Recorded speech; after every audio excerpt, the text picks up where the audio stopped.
is up? Welcome to Every Single Guitars, where the goal of this channel is to review every single guitar ever made. Today is a Gibson day. This is a guitar that I don't really review, mainly because I don't really purchase these types of guitar. Today, I have a 1995 Gibson ES-135. What I mean by I don't really review these types of guitars is I don't really review hollow body or semi-hollow body guitars, mainly because, you know, I've owned a couple hollow bodies like this or semi-hollow, but this isn't really a guitar that I like to play a lot because I prefer to play my Fender Strats more. But, you know, I saw this guitar on the market and it's a 1995, which is when I was born. So I decided to pick it up and see what a guitar of my birth year is like. So right off the bat, my first impression that I always do of the guitars that I buy is the weight test. Surprisingly, for I'm pretty sure this is a semi-hollow. Yeah, because inside there is a piece of block in the middle. So because of that, this guitar, even though it's hollow with the F-holes, it's still on the somewhat heavier side. I'd say, you know, 7-8 pounds. But like I always say in my other guitar reviews, I prefer guitars with weight, with a good weight to them. In terms of weight, this is the type of weight that I like for me personally when it comes to buying guitars. One interesting thing I thought about this guitar is, you know, when I think of the ES models, the first Gibson ES that comes to mind is the 335, classic ES-335. You know, this kind of gives you the similar vibe of the 335 with the entire body shape, the F-holes. These are P100s, I believe. I may have to double check. I actually thought that these were P90s, but after doing further research, apparently there's a P100, which I didn't even know existed. But one interesting thing is just this part. I've never been a fan of this kind of design, like the sharp edge right here, but after doing further research, apparently there's a specific name for this. And this is what I believe is called the Florentine or Florentine Cutaway design. And the classic ones with the rounded edge is called the Venetian Cutaway. I didn't know that there was a specific name, so I thought that was pretty interesting. But for this, since this is a sharp edge, it's called the Florentine or Florentine. And to be honest, for me personally, from a design aspect, I prefer having the traditional Venetian, like the rounded edge. It just looks more normal, if that's the best way to put it, I guess. But when you put it on your lap and when you're playing, I mean, you're not even looking at this part, so it has no effect on how I play or what it feels like. It's just, you know, if you look at the guitar from afar, this Cutaway is just, I don't know, I'd rather prefer the ES-335 Cutaway. Another interesting thing about this guitar is the ES-135 logo is printed on the headstock, which I thought was very interesting. Usually for Gibsons, their model names are engraved on the truss rod. You know, if this is a Les Paul Custom, then it would say Les Paul Custom. If it's like the standard, it'd say the standard. If it's the classic, it says the classic. But this is literally right below the Gibson headstock logo, the ES-135, which I don't really know how I feel about that. To be honest, I prefer the ES-135 logo to be on the truss rod cover, and then here have the, you know, like that Rolex logo-ish thing that Gibson has. But like I said, these are just aesthetics. How you play, it has no effect on how you play the guitar. I mean, it's just the engraving, you know. Other than that, this is a pretty traditional Gibson style hollow body, semi-hollow body, I'd say. You know, you got the bridge design right here, the two tones and the two volume knobs, the P100s, I believe. To be honest, I prefer this type of look of a pickup. The humbuckings, they're silver, and the silver looks really nice too, but you know, since this guitar is black, I kind of like the black pickup cover design. But like I said, these are just all looks, all aesthetics. The neck, I say that for this particular guitar, the neck is kind of on the chunkier side, the bigger side. It's not the chunkiest neck that I've ever played, but it does lean more towards the bigger, thicker necks, which I prefer personally. So when you play, or when I play, it's very comfortable and it's very easy to strum.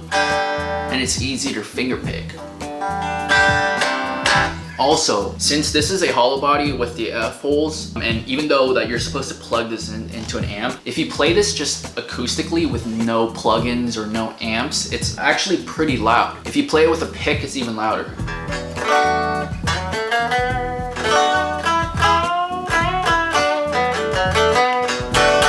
So because of that, I've been actually practicing a lot with this specific guitar because, you know, I don't have to plug it in, but it's not as loud as an acoustic, so I could play at night without really bothering anyone. So I thought that was a big plus. I also really like the double white binding. I like that for every guitar. You know, I just think that these bindings, this white binding, gives it a more classier feel, a more luxury feel to a guitar. So let's see how this guitar sounds.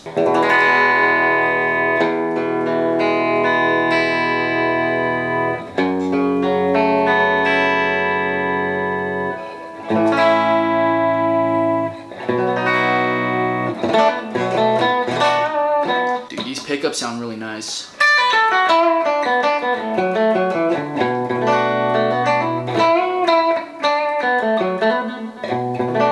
Because these aren't traditional humbucking and these are the P100s, it still kind of gives you that humbucking tone, but with a little bit of quackiness. I don't know how to describe it, but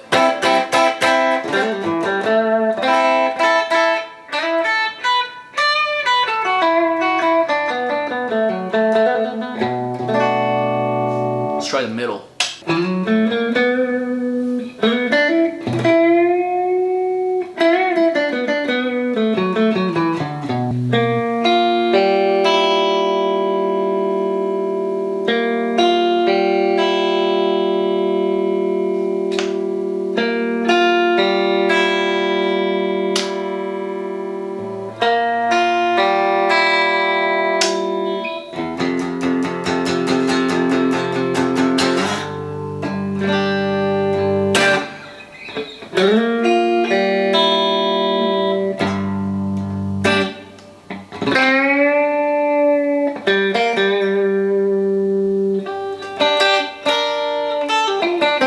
Sounds really good.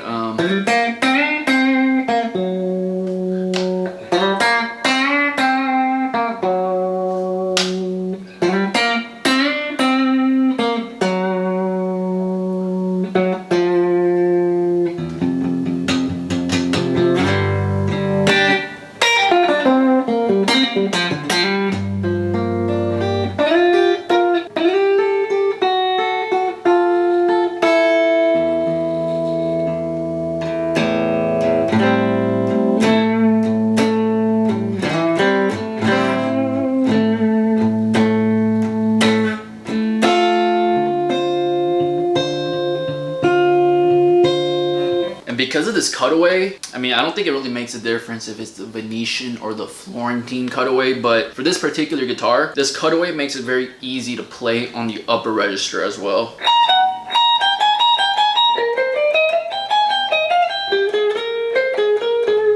Damn, I forgot how to play that song.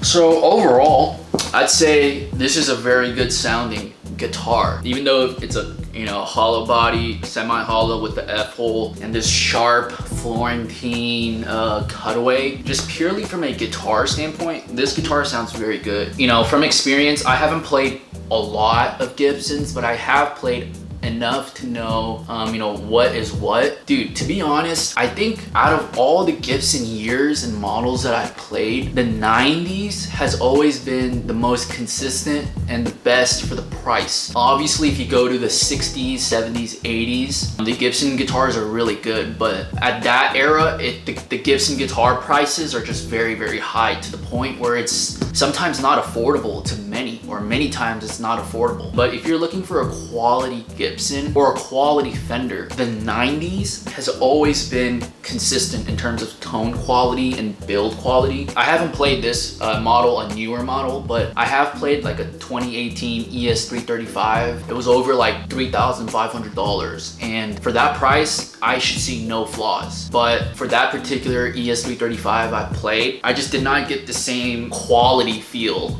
compared to this, even though this is a much cheaper guitar than the ES-335. If you're trying to buy a quality Gibson or a quality Fender, I'd say to look at the 90s, because I've never been disappointed by any 90s Gibson or Fender that I've played so far. But knock on wood, this is actual wood, so I can knock on this. Hopefully that is the case for all the future 90s guitars that I've played. 1995 Gibson ES-135 semi-hollow with the Florentine Cutaway P100 pickups, which, to be honest, dude, these look exactly the same as a P90. Maybe a little bit different, I guess. I think the P90 is a little bit wider right here. But I've only owned one other P90, which was the Gibson Melody Maker 2003. Either way, tone-wise, sounds excellent. Build quality, I give this an 8.5. Tone quality, I give this an 8. So overall, very solid guitar.